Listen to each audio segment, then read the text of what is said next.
퇴직 이후에 성공적인 삶을 살아가려면 6가지 부분들이 반드시 필요합니다. 근데 퇴직하면은 그다음부터는 일을 안 한다고 생각하는데 사실은 퇴직 이후에도 해야 될 일들이 있어야 됩니다. 퇴직할 때 연봉이 5천만 원이면 순재산을 가지고 있어야만이 노후에 재력적으로 문제가 없습니다. 퇴직 이후에 자기 개발할 수 있는 가장 중요한 수단을 저는 뭐라고 보냐면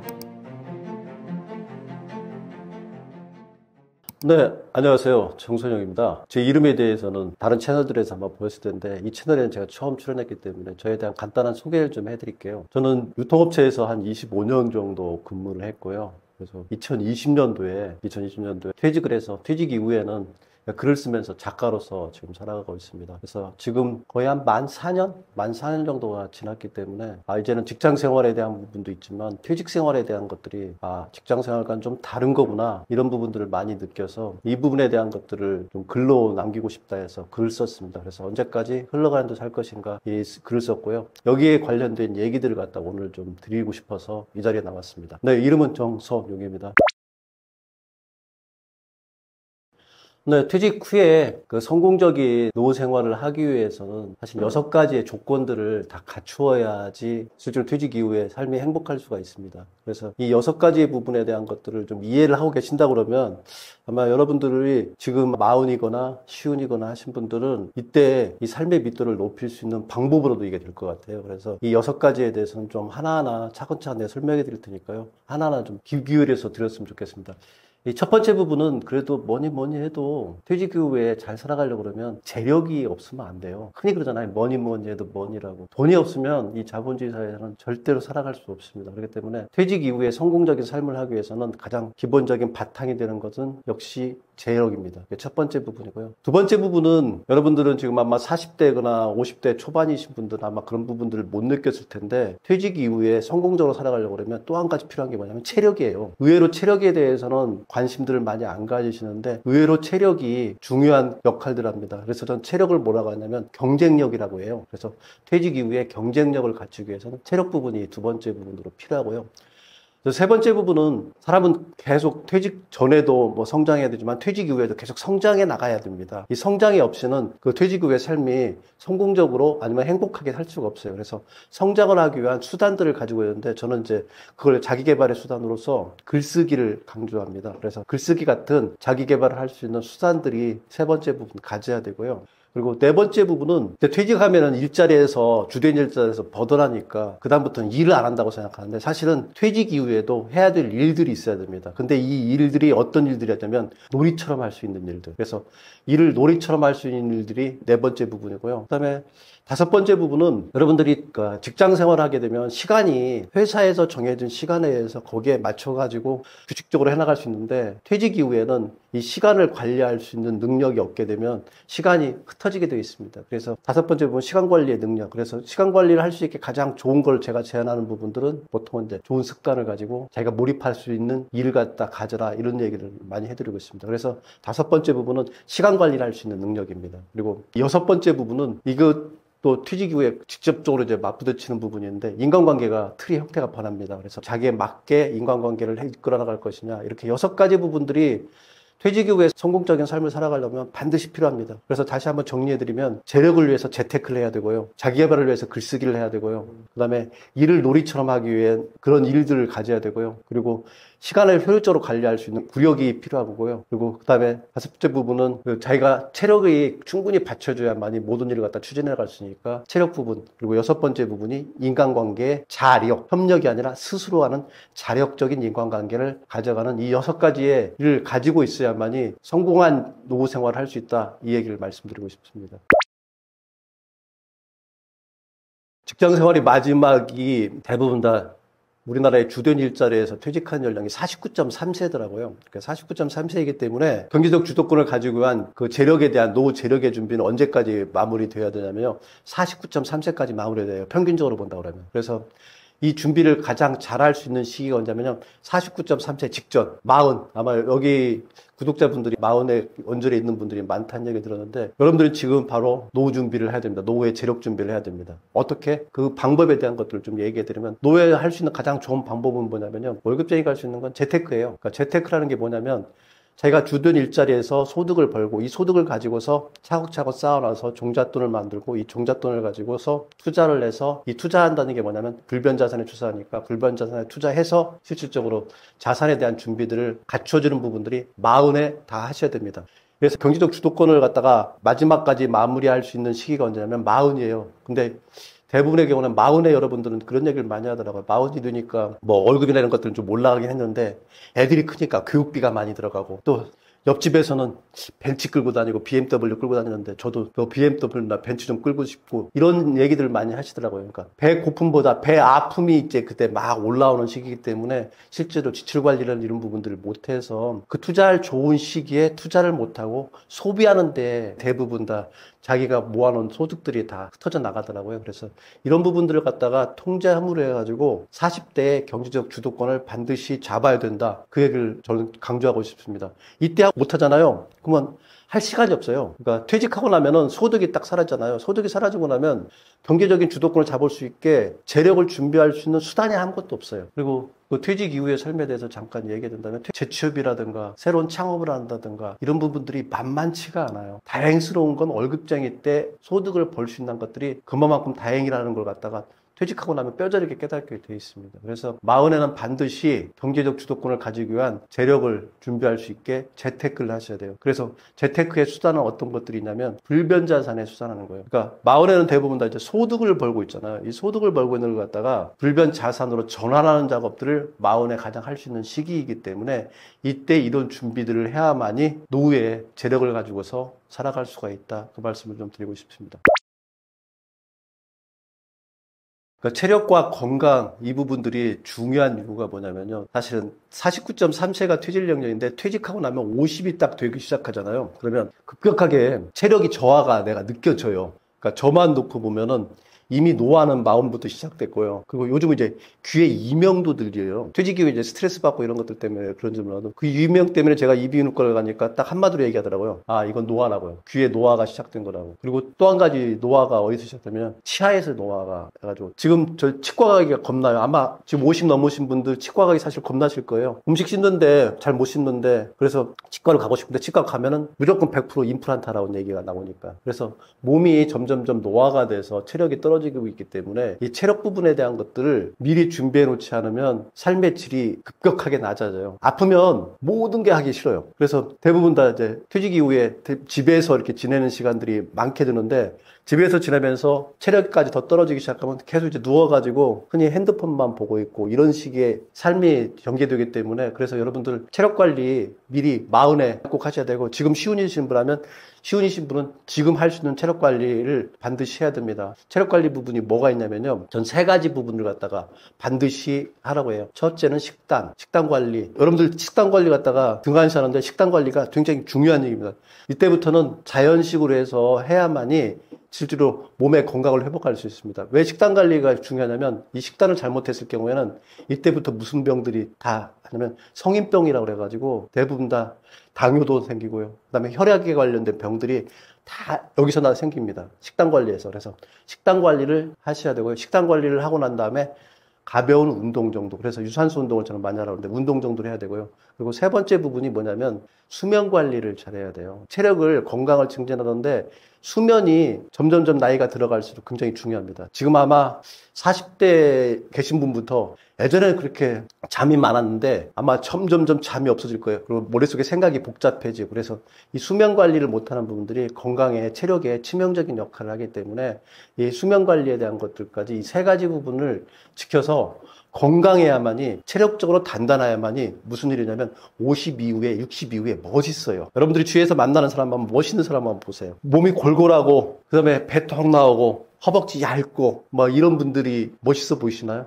이 멋이라는 건 나이 들고 멋이라는 게 뭐냐면 삶의 경쟁력이에요. 그러니까 지하철 하나만 타더라도 솔직히 딱 느껴지잖아요. 젊은 사람들 상관없는데 나이 드신 분 중에 냄새 나거나 아니면 그 모습이 초라하거나 이러면 피하게 돼 있잖아요. 다른 사람들이 피한다는 얘기는 내 삶의 질이 망가져가고 있는 거예요. 그래서 건강과 체력에 대한 것들이 노후 생활에 큰 영향을 미치고 있다는 부분들. 그래서 체력 관리는 시운에는 꼭 하셔야 돼요. 의외로 60 넘게 되면은 그걸 갖다가 건강을 회복하려는데 시간이 너무 많이 들어가고 노력이 많이 들어간다고 하더라고요. 그래서 40대, 50대 반드시 하셨으면 좋겠습니다. 저는 그래도 체력이 조금이라도 단단해진 이유 중에 가장 큰 게 뭐냐면요. 제가 40 되면서 그때 이제 담배를 끊기 시작하면서 담배를 끊으니까 살이 그렇게 찌더라고요. 그래서 이 살찌는 걸 갖다가 하기 위해서 마라톤하고 수영을 했어요. 근데 그때 마라톤하고 수영했던 이 부분 때문에 지금도 내가 조금은 건강하게 그래도 지금 새벽 5시에 일어나가지고 규칙적으로 운동하고 할 수 있게 만드는 체력들은 그때 그렇게 만들어진 것 같아요. 여러분들도 반드시 체력과 건강에 대한 부분들에 대한 인식을 하십시오. 이거는 잃고 나면은 다시 못 만들어요. 잃고 나면. 그래서 그런 말 하잖아요. 아프고 나면 알게 된다. 건강의 소중함을. 여러분들 지금 건강할 때 건강한 체력들을 갖다가 지켜놓으십시오. 이게 노후의 삶의 경쟁력입니다. 딱 이렇게 제가 설명하면 아마 여러분들 이해하기 되게 쉬울 거예요. 퇴직할 때 연봉이 자 5천만 원이면 거기에 곱하기 10, 5억 정도의 순재산을 가지고 있어야만이 노후에 재력적으로 문제가 없습니다. 만약에 1억 연봉이었던 사람은 곱하기 10 하면 10억 정도. 제가 왜 이렇게 곱하기 10을 해가지고 딱 금액을 한정짓냐면 각자 다 조건이 다른데 어떤 분들은 뭐 4억이 있어야 된다.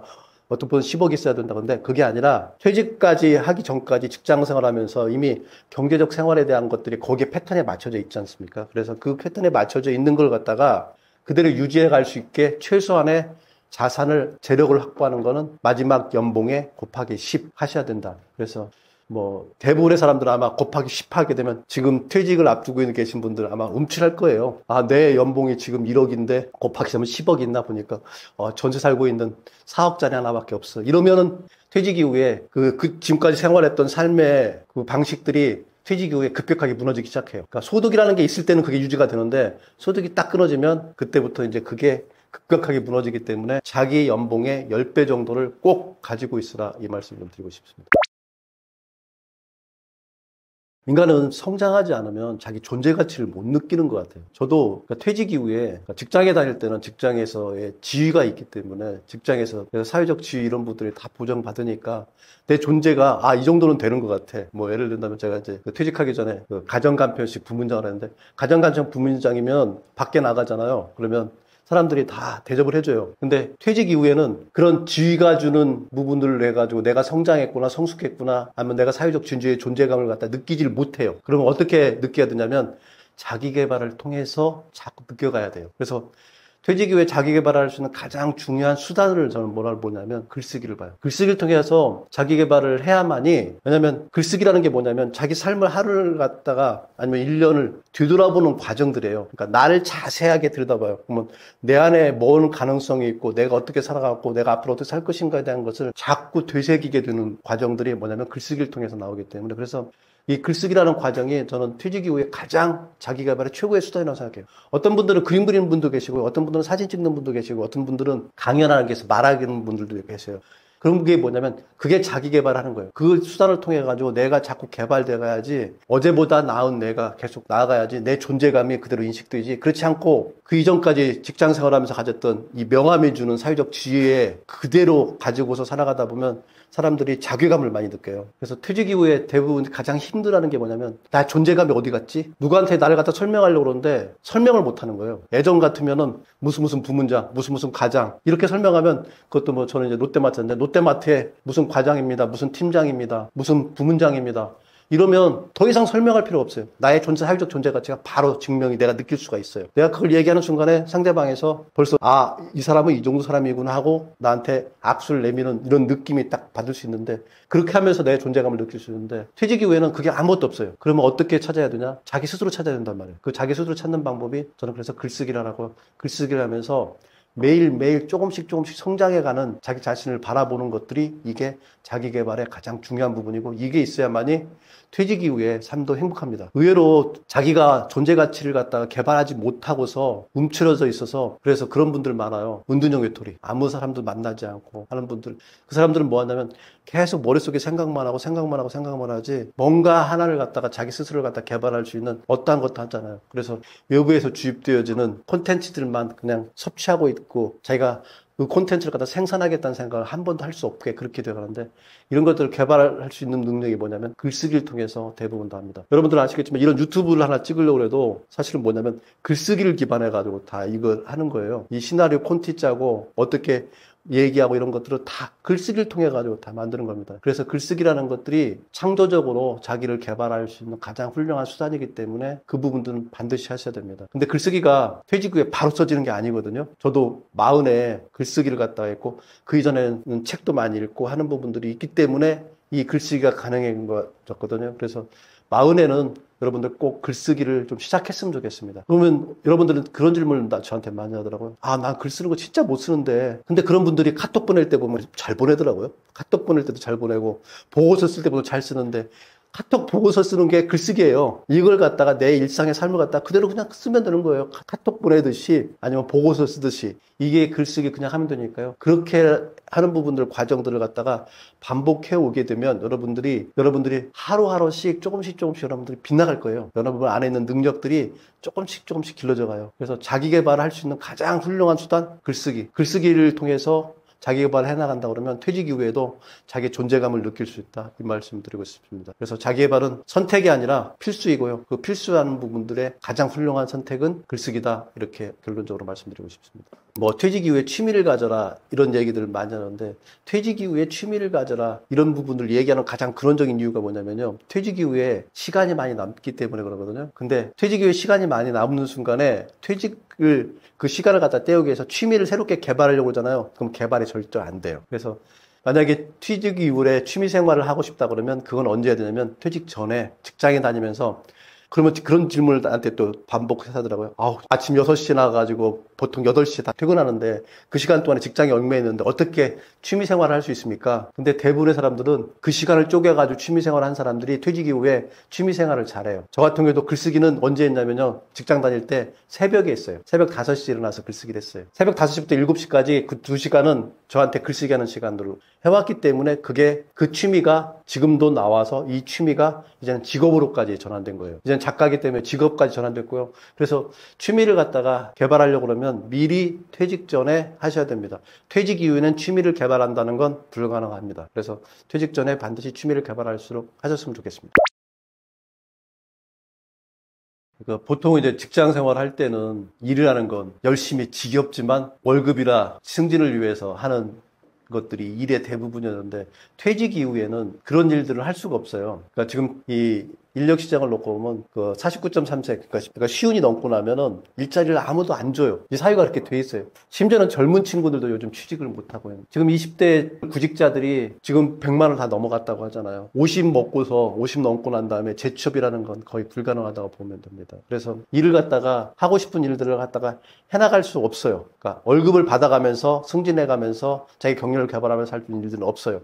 그럼 어떤 일들을 해야 되냐? 자기가 좋아하는 일, 놀이처럼 할 수 있는 일들을 해야 돼요. 그래야지 일의 주도권을 가져갈 수 있습니다. 어떤 일을 의무적으로 계속 해나가야 된다면, 퇴직 이후에도 계속 해나가야 된다 그러면 삶이 고달퍼져요. 이런 것들을 어떻게 표현할 수 있냐면, 지금 재력 준비가 전혀 안 되시는 분들이 퇴직 후에도 어차피 생활을 해나가려고 그러면 돈이 필요하잖아요. 이 돈을 벌기 위해서 다시 재취업을 하는데, 재취업의 일자리들이 대부분 어떤 일이냐면 임시직 아니면 일용직들이에요. 이런 일들은 자기가 좋아서 했던 일들이 아니잖아요. 그래서 자기가 좋아서 했던 일들을 갖다가 퇴직 위해서 돈을 벌기 위해서 계속 해나가는 것들은 그만큼 불행하게 만드는 겁니다. 그래서 퇴직 이후에는 어떤 일을 하냐면 자기가 행복할 수 있는 일, 가장 좋아하는 일들을 해야 됩니다. 그러면 이런 일들을 어떻게 찾아내야 되냐? 직장 생활할 때 찾아야 됩니다. 직장 생활할 때 자기가 좋아하는 일들을 찾아내야 돼요. 그래서 저는 이렇게 얘기합니다. 직장 생활하면서 일을 좀 놀이처럼 했으면 좋겠다. 저도 이렇게 과거로 이렇게 돌아보니까 일을 놀이처럼 했던 순간이 있었더라고요. 그때가 가장 큰 성과를 나왔고, 그때 그 해왔던 것들 때문에 퇴직 이후에도 일에 대한 재미를 갖다가 찾아갈 수 있는 것 같아요. 저는 그때 40살 때 이제 고객만족 팀장이라는 걸 하게 되는데, 이 고객만족 팀장이 뭐냐면요. 롯데마트에 있던 125개 점포를 전체를 갖다가 이쪽에 현장에 대한 영업 현장을 갖다 총괄하고 있는 팀장이에요. 그러니까 영업 현장에서 일하고 있는 모든 일들, 우리는 이제 오퍼레이션이라고 그러는데, 이 오퍼레이션이 제대로 돌아가고 있는 걸 갖다가 전점에 있는 걸 갖다가 체크하고 개선하는 활동들을 제가 하게 했는데, 그때 거의 주중에는 회의라든가 참석해서 그 개선 사항들을 도출하고, 주말에는 전 매장들을 갖다 돌아다니면서 했었어요. 그러니까 일주일에 7일을 일했다고 보면 되는데, 근데 그 일주일에 7일 했을 때 제일 행복했어요. 왜냐하면 내가 그렇게 일했던 것들이 성과로서 만들어지니까. 그래서 NCSI 대상이라고 해서 국가 고객 만족도 대상도 그때 롯데마트가 탔는데, 그때 제가 했던 그런 모든 활동들, 열심히 해왔던 활동들, 그 과정에서 재미를 느끼면서 했던 것들이 결국 그만한 성과를 만들었더라고요. 그래서 여러분들도 지금 하고 있는 계신 일 중에 내가 재밌게 할 수 있는 요소들을 뭔가 찾아야 됩니다. 이게 재밌게 하려고 그러면 어떻게 되냐면요. 대부분 다 직장 생활하면은 일을 자동화시킨다고 하는데, 정해진 일대로, 매뉴얼대로 그냥 자동적으로 돌아가게 하면 의무적으로 일을 하게 됩니다. 근데 그게 아니라 이 일의 자동화를 풀고 내가 그 안에 개선사항들을 갖다 계속 보태는 형태로 해서 일을 창조적으로 했을 때 훨씬 더 재밌게 할 수 있습니다. 이런 부분들을 퇴직 전에 많이 연습을 해놔야지 퇴직 이후에 자기가 좋아하는 일을 갖다가 찾아갈 수 있고 그걸 발견하고 그걸 갖다가 개발할 수가 있게 되는 겁니다. 그래서 퇴직 이후에도 일 없이는 행복할 수가 없습니다. 여러분들, 우리가 존재감을 느끼는 거 어디서 느끼냐면 일에서 느껴요. 잘 돌이켜보세요. 일이 지겹기도 하지만 이 일을 했을 때 내 존재 가치를 느끼게 되는 것들 여러분들 분명히 느끼실 거예요. 그래서 내 일에서 주도권을 가지는 가장 좋은 방법은 일을 재미있게 즐기면서 창조적으로 해야 된다. 이 부분들은 어느 순간에 퇴직 후에 가능한 게 아니고 퇴직 전에 그걸 갖다가 할 수 있게 내 안에 그 일의 근력들을 갖다가 키워놔야지 퇴직 이후에 그런 일들을 찾아가면서 하면서 그 일을 해야만이 퇴직 후의 삶이 행복할 수 있는 겁니다. 흔히 요즘 젊은 분들 중에 파이어 이런 얘기 많이 하더라고요. 일을 놓아버리고 자유롭게 자기가 하고 싶은 걸 하면서 살고 싶다. 퇴직해보세요. 자기가 좋아하는 일이 없으면 하고 싶은 것들이 다 재미가 없어요. 겉으로 보여지는 것과 직접 하는 것과 재미 하나도 없어요. 저는 이제 퇴직 전에는 골프가 그렇게 좋아했거든요. 골프 그렇게 좋아했는데 퇴직하고 나와서 골프 해보니까 골프가 재미가 없더라고요. 시간 다 주어지고 할 수 있게 하는 조건이 드니까 골프가 별로 재미가 없더라고요. 요즘은 재밌는 게 뭐냐면요. 솔직히 말하면 글쓰기하고 이렇게 나와서 말하는 게 난 저렇게 재밌어요. 저렇게 말할 때 보면 행복해 보이잖아요. 이게 뭐냐면 제가 이렇게 말을 함으로 해서 내가 내 안에 가지고 있는 걸 누구한테 얘기해줘서 누군가가 이 부분 때문에 조금은 그 자기 삶을 갖다가 찾아가는데 좀이라도 도움이 되구나, 보탬이 되구나 하는 분들을 내가 해줬다. 저한테는 내 스스로 갖다 존재감을 느끼는 것들이에요. 그러니까 이런 일들을 갖다가 미리 연습을 해가면서 해오면은 이 안에 그런 근력들이 쌓여서 행복하게 일을 할 수 있는 겁니다. 이게 없으면 퇴직 이후에 24시간 오롯이 나한테 주어지면 이 24시간 갖다 관리할 수 있는 사람들이 그렇게 많지가 않아요. 그래서 일을 반드시 가지고 있어야 된다. 일을 통해서 자기의 존재를 확인해야 된다. 이 얘기를 좀 해드리고 싶습니다. 대기업에서 임원 정도 하고 나면 퇴직 후에 노후가 아무 어려움이 없을 거라 그렇게 생각하는 사람들이 많잖아요. 근데 몰라요. 재력적으로 돈이 연봉이 많았기 때문에 그래도 노후에 기본적인 재력이 그렇게까지 어려움을 겪는 경우는 분명히 임원 정도 했으면 없는 건 분명한 사실인 것 같아요. 근데 퇴직 이후에 힘들어지는 부분들도 상당히 많이 있습니다. 왜 그러냐? 퇴직을 했던 시기에 기본적으로 명함을 가지고 있는 사회적 지위와 그리고 그때 받았던 연봉을 가지고 있는 생활 습관들이 그대로 남겨진 상태에서 갑자기 퇴직하니까 그 모든 생활에서 밖으로 벗어나 버린 거잖아요. 밖으로 버려진 거잖아요. 이러다 보니까 이 생활을 갖다가 적응해가는 것들이 너무 힘들어하는 사람들이 굉장히 많이 있습니다. 그래서 오히려 퇴직 후에 임원으로 퇴직하신 분들이 더 힘들어하더라고요. 제 주변에 이렇게 보면은 직원으로 퇴직하신 분들은 새로운 것들을 갖다가 좀 해나가는 것들을 쉽게 털고서 하는데 임원으로 하셨던 분들 중에는 무척 힘들어하세요. 왜냐하면 자기 존재감이 급격하게 하루아침에 사라져버리니까. 이것 때문에 직장 다니면서 그 임원 연봉을 받고 있을 때 사실은 골프를 나가면 보통 최소가 50만 원에 한 100만 원 정도가 이게 들어가는데 직장에 다닐 때는 월급을 받으니까 상관이 없는데 퇴직 후에도 그 정도 하려고 그러면 그거에 대한 것들을 해나갈 수 있는 재력이 없는 경우에는 불가능하기 때문에 내가 좋아하는 골프도 못 치는 상황이 된 거고 그리고 어디 나가서 누가 이 얘기 인사 나누다 보면은 인사 나눌 때 예전 같으면 나는 어디에 근무하는 누구입니다. 그래서 임원 명함 딱 내는 순간에 내 존재 가치가 충분하기 때문에 괜찮았는데 퇴직 이후에는 전, 임원 이런 얘기들을 하는 것들이 구차하기 때문에 굉장히 어려움을 겪게 됩니다. 이러다 보면 무슨 일이 벌어지냐면 퇴직 이후에도 내가 직장에 다니면서 누려왔던 것 같아 누리기 위해서 뭘 하냐면 투자를 한다든가 창업을 한다든가 할 때 너무 오버해서 하는 경우들이 많아요. 그래서 노후에 어려움을 겪게 될 수밖에 없게 그렇게 사업이 망하는 경우도 있고 사실 투자가 망가지는 경우도 의외로 많아요. 임원들 중에 의외로 많아요. 임원 정도 했으면 직장 생활을 잘 알기 때문에 일에 대해서 잘 알고 사회 구조에 대해서 잘 알으니까 투자를 잘 할 것 같죠. 직장에서 하는 일들은 각각의 분절된 일들을 갖다 해나가는 거지 사회에 나와서 전방위적으로 그 위험이 도사리는 곳에서 해나가는 그런 사업과는 전혀 별개의 게임이에요. 그래서 이때 적응하는 거를 많이 힘들어 하더라고요. 그러니까 보통 그래서 저는 이런 비유를 많이 하는데 직장 생활은 축구와 같은 협력을 필요로 하는 스포츠 종목과 유사하고요. 밖으로 나오면 퇴직하게 되면 개인전, 역도 같은 개인전이기 때문에 개인전에서 축구를 하면서 손흥민 같이 그렇게 축구를 잘했던 임원이라 하더라도 개인전으로 나와서 역도 드는 걸 장미라인처럼 할 수 있을까요? 못해요. 근데 할 수 있을 거라는 생각을 가지고 있어요. 난 할 수 있다는 생각을. 그러니까 자기의 능력에 대한 것들 정확하게 이해를 못하고. 그러다 보니까 할 수 있다고 해서 괜히 무거운 걸 들다가 무슨 일이 뭐냐면 허리 부러지는 거예요. 이렇게 해서 노후가 급격하게 무너지는 임원들이 많아서 그래서 저는 지금 임원으로 혹시 근무하고 계신 분이다 그러면 임원 퇴직한 이후에 여러분들이 미래가 다 보장되어 있다는 생각 그거 다 버리시고요. 퇴직하면은 내가 바닥부터 게임의 누리 다른 데 가서 적응해야 되겠지 않은 그런 마음 자세를 가지고서 나왔으면 좋겠어요. 그래서 저는 퇴직 이후에 이렇게 사무실이 퇴직 이후에 임원들이 있는 그 사무실에서 저는 나가서 거기서 글쓰기라고 하거든요.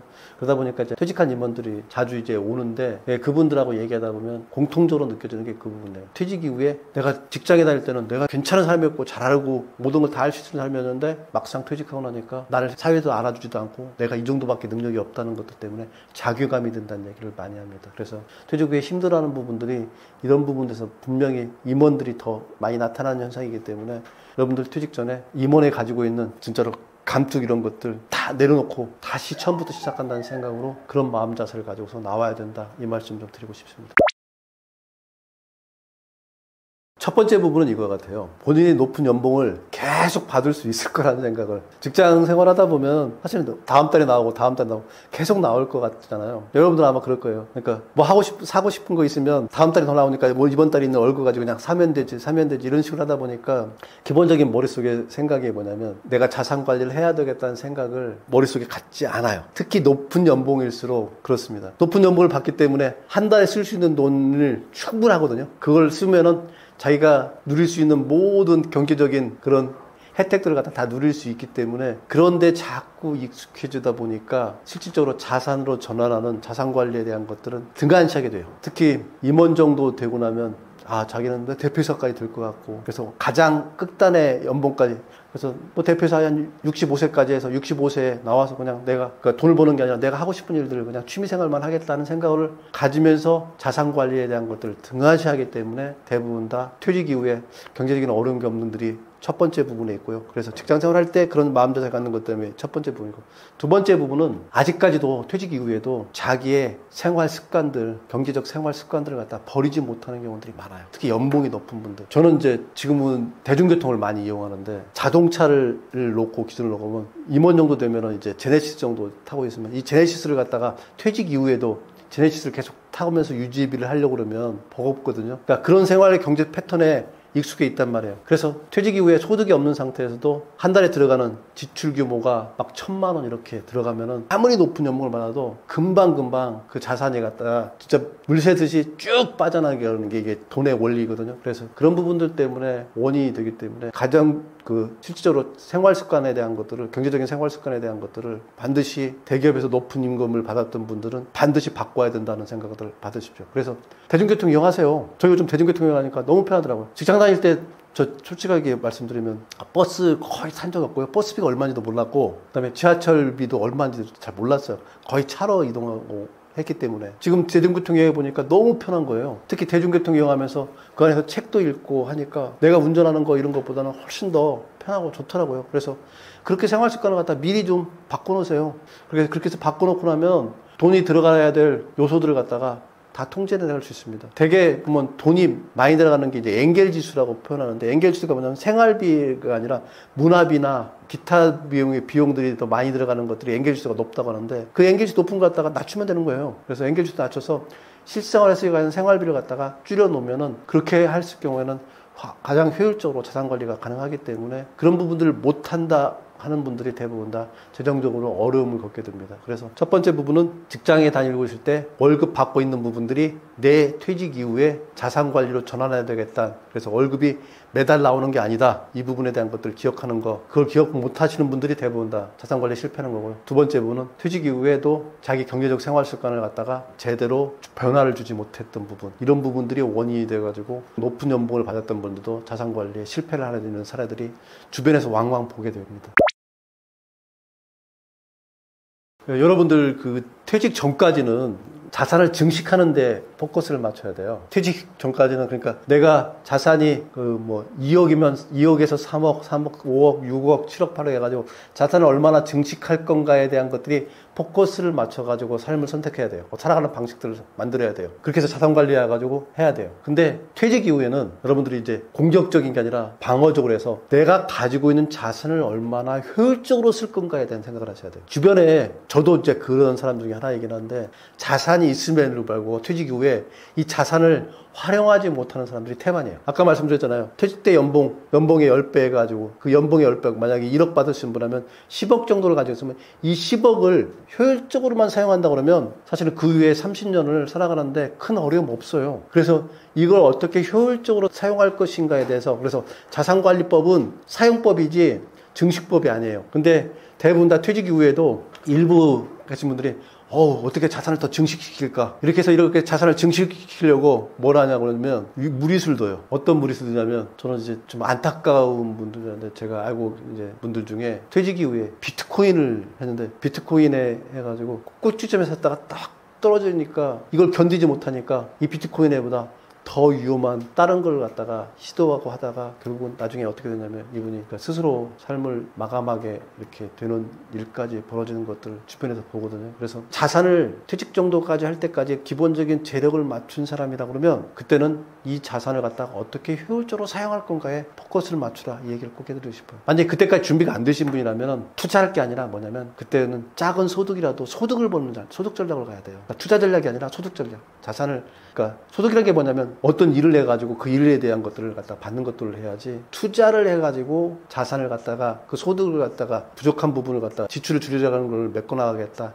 이런 생각을 가질 때는 굉장히 위험한 생각입니다. 그래서 퇴직 전과 후를 갖다가 자산관리법에 대해서 확실하게 구별을 하신다는 이 얘기를 드리고 싶고요. 퇴직 전에는 자산을 증식하는 부분도 퇴직 후에는 자산을 얼마나 효과적으로 효율적으로 사용할 건가에 대한 것들 이 사용하는 법도 굉장히 어려워요. 이거 쉬운 부분이 아니에요. 이것도 어찌보면 공부해야 되고 어떻게 내가 살아갈 건가에 삶의 형태와 딱 들어맞춰야 돼요. 그러니까 저 같은 경우에 지금 조금은 어려움을 겪고 있는 것 중에 하나 뭐냐면 제 자산의 비중이 다 부동산 자산에 거의 95%가 부동산 자산에 있단 말이에요. 이 부동산 자산의 특징이 뭐냐면 부동산 자산을 처분해가지고 현금화하는데 시간이 많이 걸릴 수 있는 요소들이 있어요. 그래서 그런 부분들 때문에 내가 당장에 현금이 없기 때문에 이런 부분들을 갖다가 효율적으로 내가 하고 싶은 일들을 갖다가 하는데 사용하는데 좀 어려움을 겪는 것들이 가끔가다 브레이크가 딱딱 걸려가서 그래서 자산을 효율적으로 사용할 수 있게 퇴직 전까지 준비를 하셔가지고 퇴직 후에는 자산을 효율적으로 사용하는 법에 포커스를 맞춰가지고 살아가시라 얘기를 좀 해드리고 싶습니다.